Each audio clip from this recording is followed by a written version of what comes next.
का आश्रय लेने से। निशा जी कानपुर से। महाराज जी के चरणों में दंडवत प्रणाम। महाराज जी, मैं श्री जी की शरणागत होने से पहले माता भगवती की उपासक थी। जब से श्री जी ने बाह पकड़ी है तब से मेरे मन में अन्य किसी भी देवी देवता की पूजा करने का भाव नहीं आता। घर की पूजा के मंदिर में बहुत से देवी देवताओं का विग्रह रखा है। महाराज जी, मुझे मार्ग दिखाएं कि मैं उन विग्रहों का क्या करूं। किसका है?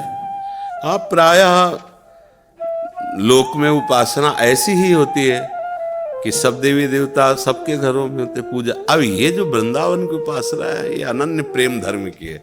अब जब इसमें आते हैं तो फिर जैसे मूल में जल चढ़ावे ना, तो डाल पत्ता फूल फल सब में जल चला जाता है।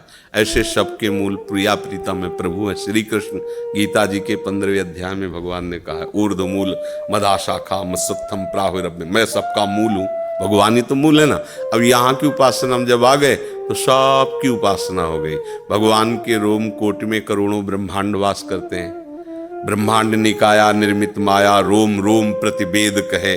तो ऐसे प्रभु की जब हम आराधना करते चराचर जगत की आराधना हो गई। अब हमें डरना नहीं कि अगर हम देवी जी की आराधना नहीं करेंगे तो हमारा कुछ बिगड़ जाएगा, ऐसा नहीं। प्रेम में फिर अनन्यता आ जाती है, और अनन्यता में अगर हम किसी की भी सेवा करें तो इस यही भाव रहता है कि हमारे प्रीतम प्रसन्न हो।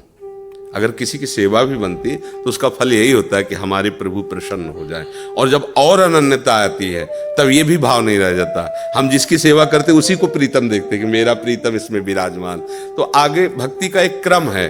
अगर आपके अंदर अनन्य निष्ठा जागृत हो रही तो धीरे धीरे फिर सबको विदा करके अपने आराध्य देव में तन्मय हो जाना चाहिए। आराध्य देव की सेवा कोई भी तुम्हारा बिगाड़ नहीं सकता है। कभी डरना मत, क्योंकि प्रभु किसी और कोई है नहीं, अपने आराध्य। और वैसे भी इतनी महान सामर्थ्यशाली जुगलजोरी प्रिया प्रीतम है, इनको ऐसे ही मत समझना कि फूल और बंसी लिए गलबैया लिए डोले। इनके चरणों में अपार सामर्थ्य। एक बार सत्संग में सुनाया है कि वो कलकत्ता का एक राजा आया था पूर्व में पहले बरसाने दर्शन करने। वो इस भावना से कि जैसे सब देवी के मंदिर होते हैं ऐसे ये भी किशोरी जी भी एक देवी, ऐसी भावना से।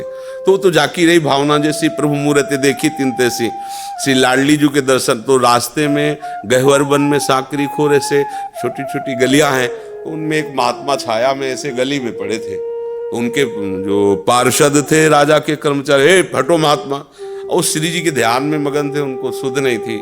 कई बार किया तो फिर राजा ने कहा कि आप हटो, और थोड़ा आवेश आया और उसने साष्टांग दंडवत की। फिर दोबारा साष्टांग दंडवत की। महात्मा उठ के बैठ गए, बोले एक ही काफी थी, दूसरी काहे कोई। तो बोले हम श्रद्धा से थोड़ी कर रहे हैं, हमको भद्रकाली से आशीर्वाद मिला कि हम जिसको साष्टांग दंडवत कर देंगे फट जाएगा वो।